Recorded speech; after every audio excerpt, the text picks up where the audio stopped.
The nation's governors are in town this weekend for their annual meeting, and we're joined now by Maryland Democrat Martin O'Malley, Virginia Republican Bob McDonnell, plus Arizona Republican Governor Jan Brewer, and Democrat John Hickenlooper from Colorado. Governors, it's great to have you with us. Thank you for joining us. Good to be with you. I want to start with you, Governor O'Malley and Governor McDonnell, because I understand you had a conversation yesterday, and you two, despite representing different parties, are trying to figure out some way to resolve this sequester across-the-board spending issue. What do you have to tell us? Well, Governor McDonnell and I talk fairly often, actually, about issues that we share. I mean, on both sides of the Potomac, we sit in the middle of a corridor of science and security, and this sequester stands to wipe out a lot of hard-fought job gains in Virginia and in Maryland. So for whatever our differences might be, we understand that this is an economic threat. This is going to hurt a lot of moms and dads in our region who go to work every day working in places like NIH and NSA, and also the people that work in the private sectors that support our federal government in these important missions. So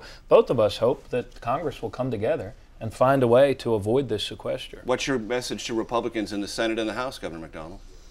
They got to get the job done. Major, it's been 18 months. The sequester was put in place to be a hammer, not a policy.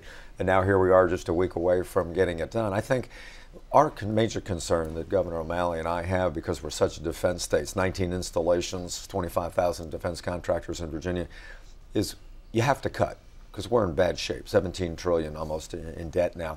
But don't put 50% of the cuts on defense, our men and women in uniform, while we're still fighting a war in Afghanistan. That's not the right way to balance the cuts that are necessary. So find another way to do it and get it done now. What are you two going to do in a unified way this next coming week? Because there's going to be a debate in the Senate, and if that's not resolved, these cuts begin on Friday.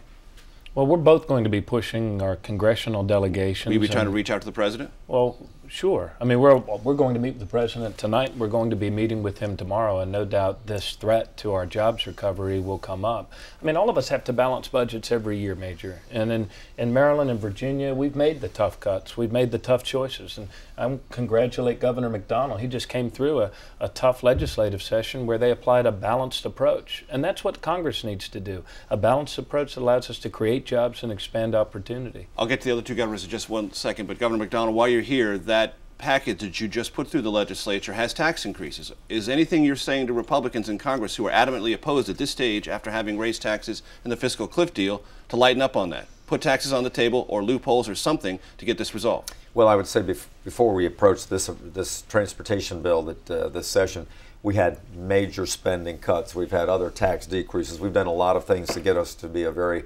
competitive state for job creation, economic development, but we had a different approach when it came to infrastructure.